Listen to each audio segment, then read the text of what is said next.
Untuk makluman semua,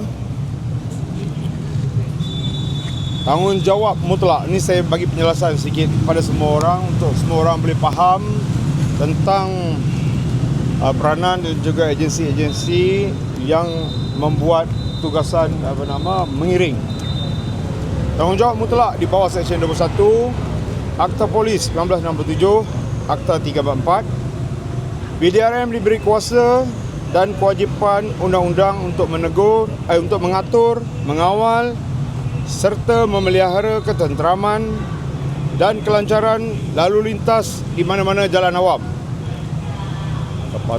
Mana-mana pengguna jalan raya wajib mematuhi arahan atau isyarat yang diberikan oleh pegawai polis yang sedang bertugas mengawal lalu lintas.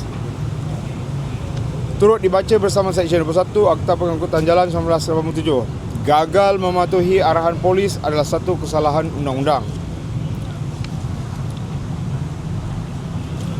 Hak eksklusif diberikan kepada PDRM yang mempunyai kuasa di bawah undang-undang untuk menjalankan tugas eskort, membuka laluan atau menahan lalu lintas bagi mana-mana kenderaan pembesar, VIP ataupun konvoi di jalan awam.